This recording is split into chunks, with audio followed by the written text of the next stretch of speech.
Hello dear students, I am Dinesh Kumar Singh. Welcome to my channel Grammar Point. We shall discuss about basic concept of grammar in this lecture.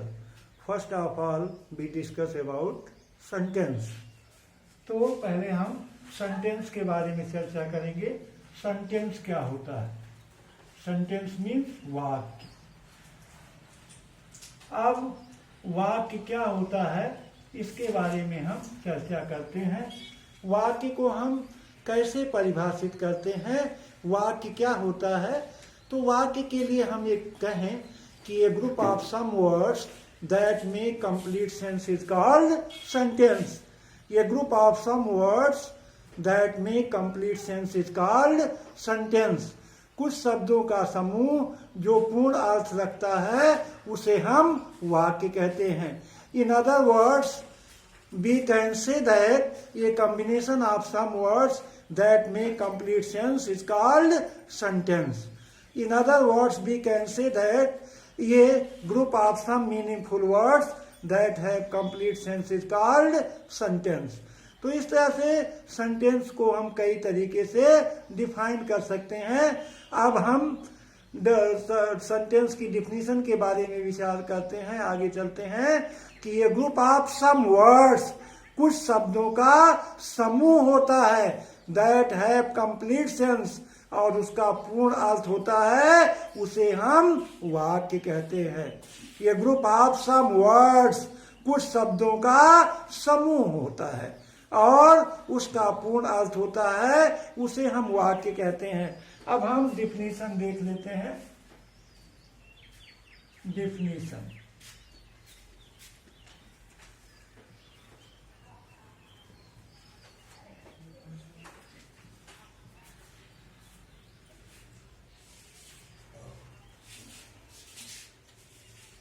A group of some words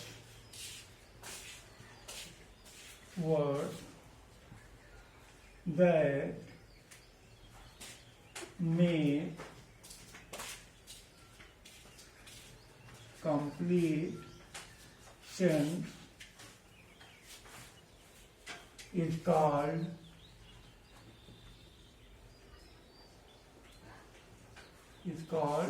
sentence. Hello guys, concentrate your mind. ये group of some words, ये group of some words, कुछ शब्दों का समूह. Some words का मतलब कुछ शब्दों का समूह. अब शब्द क्या है? शब्द भी दो प्रकार का होता है, मीनिंगफुल वर्ड्स और मीनिंगलेस वर्ड. सार्थक शब्द और निरर्थक शब्द. तो इसमें जो है वो मीनिंगफुल वर्ड्स की बात की जाएगी. ये ग्रुप ऑफ सम वर्ड्स, कुछ शब्दों का समूह, दैट मेक कंप्लीट सेंस, जो पूर्ण अर्थ रखता है, उसे हम वाक्य कहते हैं. अथवा हम डिफाइन करते हैं ये group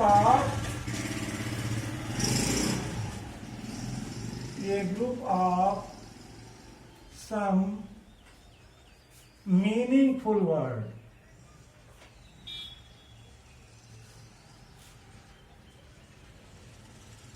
A group of some meaningful words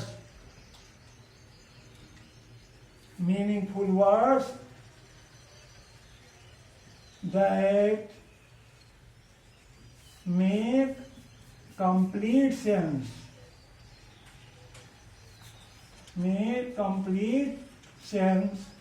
is called sentence. Is called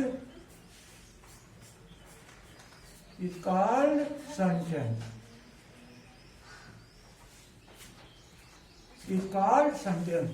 ये group of some meaningful word, meaningful जिसका कुछ अर्थ होता है. वर्ड्स भी दो होते हैं, सार्थक और निरर्थक. तो मीनिंगफुल वर्ड्स, कुछ सार्थक शब्दों का समूह, that make complete sense is called sentence, उसे हम सेंटेंस कहते हैं. या हम कह सकते हैं ये group A group of words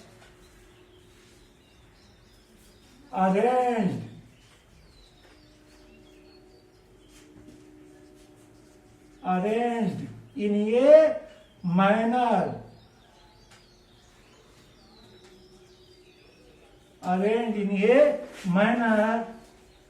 that have complete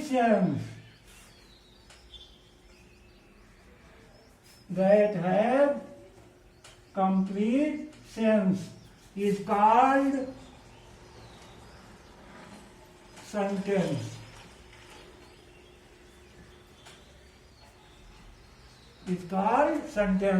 ये ग्रुप ऑफ वर्ड्स, कुछ शब्दों का समूह, अरेंज इन ए मैनर, जो इस प्रकार से व्यवस्थित किया जाता है, रखा जाता है, दैट हैव कंप्लीट सेंस, जिसका पूरा अर्थ होता है, उसे हम वाक्य कहते हैं।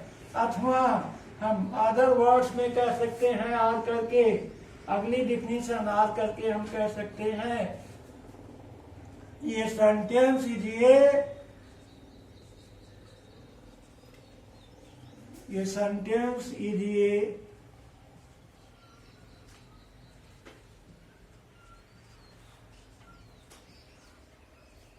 combination of some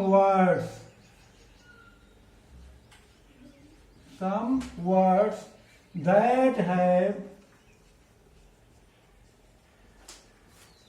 complete sense.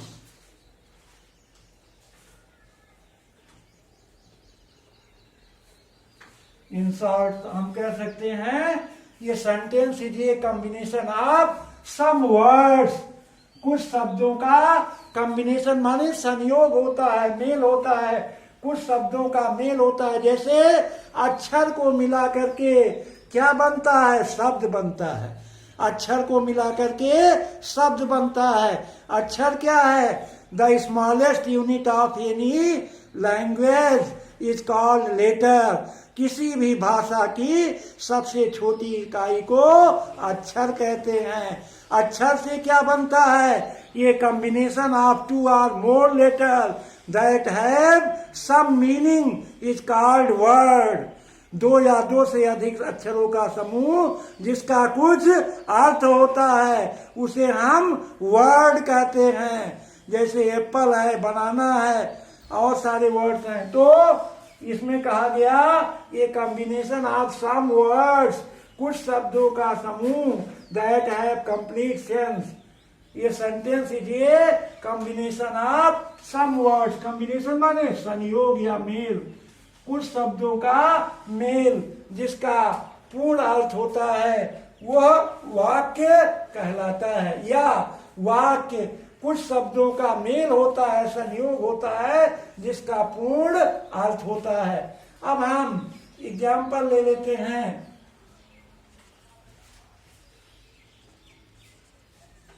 Example, Ram ये बुक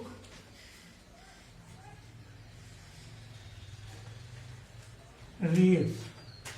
राम ये बुक रीड्स। क्या ये सेंटेंस है? हम इसको सेंटेंस कहेंगे? नहीं कहेंगे। सेंटेंस क्यों नहीं इसे हम कहेंगे? क्योंकि ये सही क्रम में नहीं लिखा गया है। शब्दों का तो समूह है ये। राम ये बुक रीड्स, इसमें 4 वर्ड्स हैं, लेकिन इसका क्या नहीं है, कंप्लीट ना तो अर्थ बन रहा है और ना ही करेक्ट ऑर्डर में लिखा गया है। ये sentence is always written in correct order. वाक्य हमेशा सही क्रम में लिखा जाता है। तो इसका सही क्रम हम क्या लिखते हैं, राम रीड्स ये बुक। राम रीड्स ये बुक। राम एक पुस्तक पढ़ता है। अब ये जो है 4 शब्दों का समूह हो गया और इसका अर्थ भी निकला। क्या निकला, राम रीड्स ये बुक। तो हमारी परिभाषा कंप्लीट हुई कि a group of some words, कुछ शब्दों का समूह, दैट मेक कंप्लीट सेंस, जो पूरा अर्थ रखता हो, इज कॉल्ड सेंटेंस, उसे हम वाक्य कहते हैं। अथवा ये group of some meaningful words, कुछ सार्थक शब्दों का समूह, that make complete sense, is called sentence, उसे हम वाक्य कहते हैं। अथवा ये ग्रुप ऑफ वर्ड्स, कुछ शब्दों का समूह, अरेंज्ड इन ए मैनर, जो इस तरीके से व्यवस्थित किया जाए, दैट हैव कंप्लीट सेंस, जिसका पूर्ण अर्थ हो, इज कॉल्ड सेंटेंस, उसे वाक्य कहते हैं। आगे ये sentence is a combination of some words that have complete sense, वाक्य कुछ शब्दों का संयोग होता है जिसका पूर्ण अर्थ होता है। जैसे राम ये बुक रीड, ये दिस सेंटेंस इज इनकरेक्ट, ये सेंटेंस नहीं है क्योंकि सही क्रम में नहीं लिखा गया है, इसका सही अर्थ नहीं है। राम रीड्स ये बुक, राम पुस्तक पढ़ता है, ये आपका सेंटेंस है। दूसरा हम एग्जाम्पल लेते हैं, second example, the sun rises in the east, the sun rises in the east, the sun rises in the east, सूर्य पूरब में निकलता है। अब the sun rises in the east, ये क्या है? ये कितने शब्दों का ग्रुप है? इसमें 6 वर्ड्स का ये ग्रुप है। कितने वर्ड्स का? 6 वर्ड्स का ग्रुप है ये। the sun rises in the east, सूर्य पूरब में निकलता है और इसका अर्थ भी निकल रहा है, the sun rises in the east, सूर्य पूरब में निकलता है। अब यही हम चर्चा कर लेते हैं, सेंटेंस के 2 पार्ट्स हो जाते हैं, सब्जेक्ट और प्रेडिकेट। क्या हो जाता है? सब्जेक्ट और प्रेडिकेट। इन ये सेंटेंस द पर्सन और thing we speak about is called subject. वाक्य में किसी व्यक्ति या वस्तु के बारे में जो भी कुछ कहा जाता है उसे हम सब्जेक्ट कहते हैं। तो इसमें राम के बारे में कहा गया तो राम हमारा सब्जेक्ट हुआ। राम क्या हुआ? सब्जेक्ट।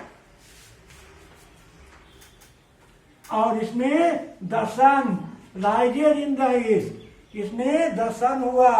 तीसरा एग्जाम्पल हम लेते हैं, the earth is round, the earth is round, पृथ्वी गोल है। इसमें द अर्थ क्या है? सब्जेक्ट है, क्योंकि अर्थ के बारे में कहा गया है। The mango is sweet,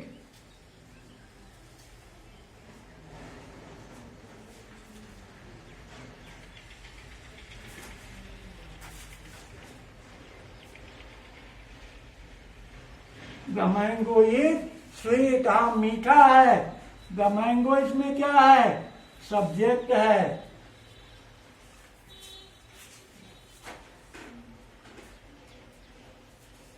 B write a letter, be write a letter, हम लोग पत्र लिखते हैं। तो इसमें बी क्या है? सब्जेक्ट है। और सब्जेक्ट को छोड़कर रिमेनिंग जो पार्ट होते हैं वो प्रेडिकेट होते हैं। In a sentence what is said about the subject is called predicate. वाक्य में सब्जेक्ट के बारे में जो भी कुछ कहा जाता है उसे हम क्या कहते हैं? प्रेडिकेट कहते हैं। In above sentences Ram, the sun, the earth, the mango, be are subjects of the sentence. ये सब वाक्य के क्या हैं? सब्जेक्ट हैं। अब सब्जेक्ट को कैसे पहचानते हैं? When we put up the question with who or what, the answer we get is called subject. जब हम who या what से प्रश्न करते हैं तो जो उत्तर हमको मिलता है वही सब्जेक्ट होता है। जैसे Ram reads a book, who reads a book, कौन पुस्तक पढ़ता है? Ram reads a book, Ram पुस्तक पढ़ता है। तो राम इसमें क्या है? सब्जेक्ट है। दूसरा, the sun rises in the east, सूर्य पूरब में निकलता है। तो द सन क्या है? इसमें सब्जेक्ट है। द अर्थ इज राउंड, पृथ्वी गोल है। द अर्थ क्या है? सब्जेक्ट है। द मैंगो इज स्वीट, आम मीठा है। तो मैंगो क्या है? सब्जेक्ट है। अब हम प्रश्न करें, व्हाट इज स्वीट, क्या मीठा है? तो व्हाट से प्रश्न करने पर जो उत्तर मिलेगा वो कोई वस्तु होगी, और हु से प्रश्न करने पर जो उत्तर मिलेगा वो कोई व्यक्ति होगा। जैसे हु रीड्स ए बुक, तो राम रीड्स ए बुक, इसका उत्तर राम मिला, राम कोई पर्सन है। फिर व्हाट इज स्वीट, क्या मीठा है? द मैंगो इज स्वीट, तो मैंगो क्या है? सब्जेक्ट है। वी राइट ए लेटर, हम लोग पत्र लिखते हैं। तो इस तरह से हमने सेंटेंस और सब्जेक्ट और प्रेडिकेट के बारे में चर्चा किया। रिमेनिंग सब्जेक्ट को छोड़कर रिमेनिंग जितने पार्ट हैं, reads a book, is round, is sweet और राइट ए लेटर, ये सब आपके क्या हैं? प्रेडिकेट हैं। ये आपका सब्जेक्ट है और ये क्या है? प्रेडिकेट है। ये आपका सब्जेक्ट माने कर्ता और ये प्रेडिकेट विधेय। प्रेडिकेट है, ये विधेय है। अब हम चलते हैं सेंटेंस के बारे में। इंपॉर्टेंट चीजें हम देखते हैं कि क्या इंपॉर्टेंट चीज है जिसको आप लोग हमेशा गलती करते हैं, उसके बारे में थोड़ा सा हम चर्चा कर लेते हैं। नोट्स के बारे में इंपॉर्टेंट नोट क्या है, देखिए।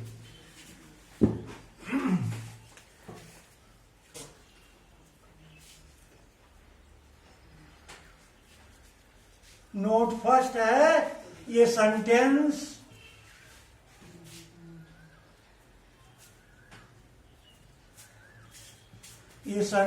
always begins with capital letter.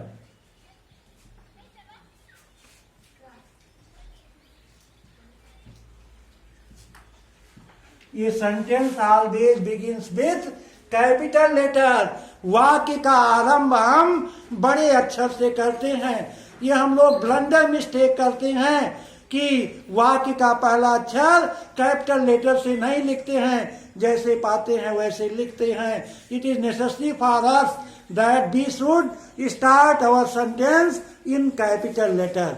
हम वाक्य का आरंभ किससे करें? कैपिटल लेटर से करें। जैसे Ram sings a song, Ram एक गीत गाता है, तो इसमें राम हम किससे लिखें? आर कैपिटल से लिखें।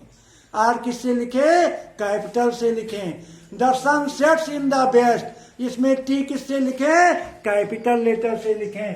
तो ये हम हमेशा दिमाग में रखें, ये sentence always begins with capital letter, बड़े अक्षर से। ये हमको हमेशा दिमाग में रखना ही होगा। दूसरा हम एग्जाम्पल लेते हैं, दूसरा नोट नंबर 2, ये sentence is written in correct order. ये sentence is written in correct order.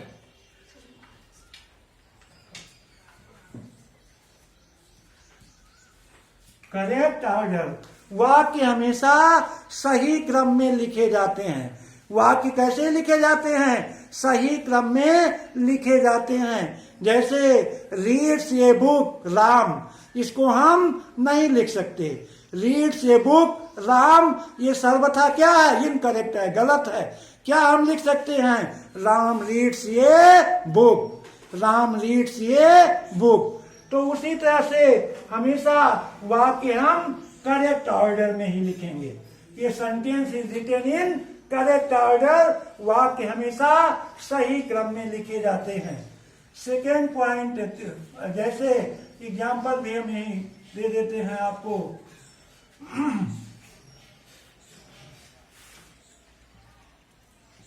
Reads,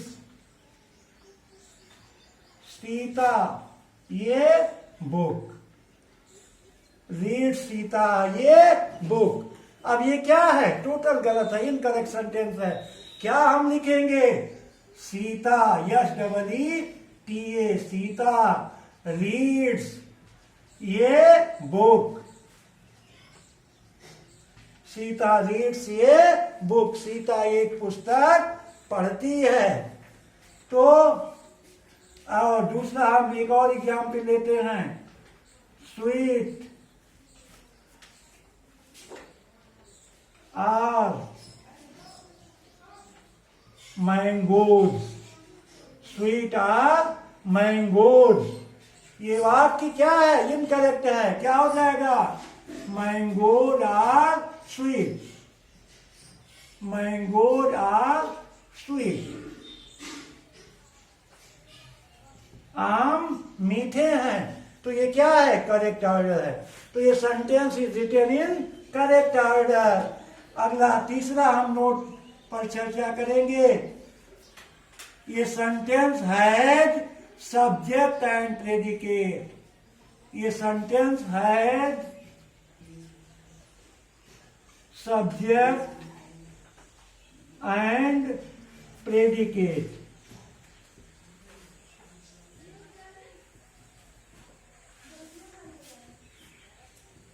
ये सेंटेंस है सब्जेक्ट एंड प्रेडिकेट। वाक्य में कर्ता और विधेय होता है।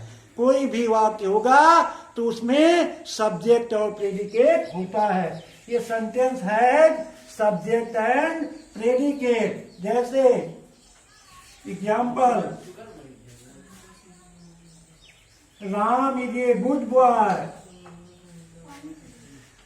Ram is a good boy. अब इसमें राम सब्जेक्ट है, इज ए गुड बॉय क्या है? प्रेडिकेट है।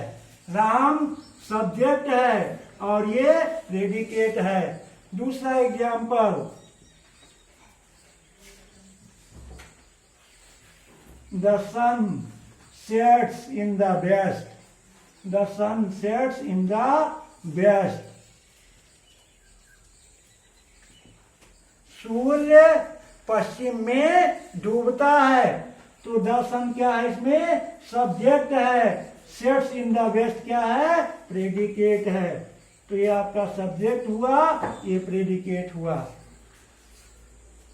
अब आप, हाँ यही हम चर्चा करते exception in imperative sentences subject is understood. Imperative sentence में सब्जेक्ट छिपा रहता है, उसमें सब्जेक्ट जो है अंडरस्टूड होता है। जैसे गो दियर, तो वहां यू छिपा, यू गो दियर।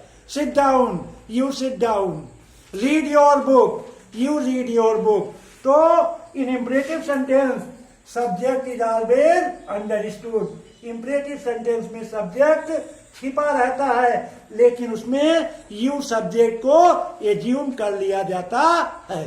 तो ये हमारा जो तीसरा नोट है, ये सेंटेंस है सब्जेक्ट एंड प्रेडिकेट। वाक्य में कर्ता और विधेय होता है। जैसे तीसरा एग्जाम्पल हमने, रीड योर बुक,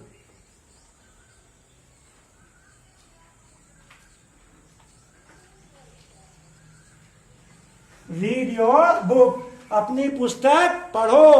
अब ये क्या है? इंपरेटिव सेंटेंस है। इसमें क्या छिपा है? यू, सब्जेक्ट यू इसमें अंडरस्टूड है। यू रीड योर बुक, लेकिन यू क्या है? संबोधित किया जा रहा है, तो संबोधन का जो यू है वो नहीं लिखा जाता, रीड योर बुक। तो इस तरह से इसमें सब्जेक्ट यू अंडरस्टूड है, इसमें subject you is understood.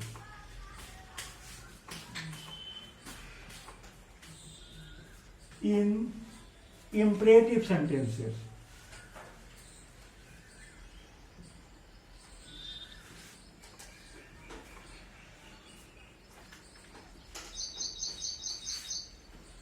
Imperative sentences. Imperative sentence में सब्जेक्ट यू हमेशा छिपा रहता है। एक और एग्जांपल हम लेते हैं, ओबे योर पेरेंट्स। ओबे योर पेरेंट्स, अपने माता पिता की आज्ञा का पालन करो। तो यू ओबे योर पेरेंट्स, तो इसमें जो है सब्जेक्ट यू अंडरस्टूड होता है। अब लास्ट नोट है हमारा mark of punctuation. Mark of punctuation,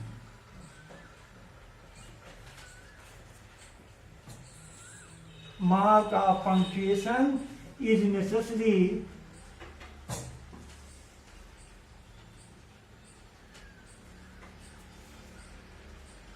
at the end of the sentence. Mark of punctuation is necessary at the end of the sentence. वाक्य के अंत में विराम चिन्ह का प्रयोग अवश्य होगा। अगर असर्टिव सेंटेंस होगा तो फुल स्टॉप होगा, इंट्रोगेटिव सेंटेंस होगा तो क्वेश्चन मार्क होगा, और अगर एक्सक्लेमेटरी सेंटेंस होगा तो मार्क ऑफ एक्सक्लेमेशन का चिन्ह होगा। अगर इंपरेटिव सेंटेंस होगा तो फुल स्टॉप होगा। In imperative sentences and assertive sentences be use full stop at the end of the sentence, and in exclamatory and optative sentences we use mark of exclamation. exclamation या interjection का चिन्ह जरूर लगाते हैं। तो mark of punctuation, विराम चिन्ह का प्रयोग बहुत ही जरूरी है। जैसे हम एग्जाम्पल लेते हैं,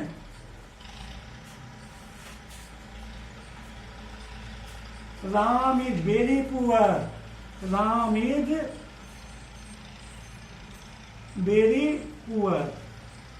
अब ये आपका असर्टिव सेंटेंस है या अफर्मेटिव है, तो इसमें अंत में क्या लगा? फुल स्टॉप लगा। दूसरा हम एग्जाम्पल लेते हैं, what are you doing.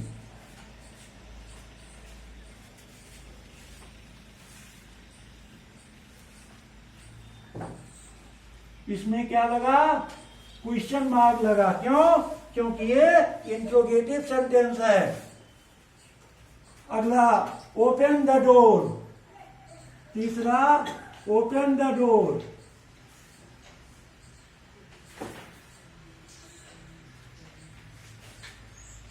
Open the door, ये इंपरेटिव सेंटेंस है। अगला, चौथा एग्जाम्पल हम एक्सक्लेमेटरी का लेते हैं, How beautiful the rain is. How beautiful the rain is. How beautiful the rain is. वर्षा कितनी सुंदर है। वर्षा कितनी सुंदर है। ये एक्सक्लेमेटरी सेंटेंस है, यहाँ इंटरजेक्शन का चिन्ह जरूर लगा होगा। तो इस तरह से नोट नंबर 4 है, mark of punctuation is necessary at the end of the sentence. वाक्य के अंत में हम मार्क ऑफ एक्सक्लेमेशन का चिन्ह एक्सक्लेमेटरी सेंटेंस में अवश्य लगाते हैं। तो इस लेक्चर में केवल इतना ही। अगले लेक्चर में हम लोग डिटेल चर्चा करेंगे काइंड्स ऑफ सेंटेंस के बारे में। Thank you very much.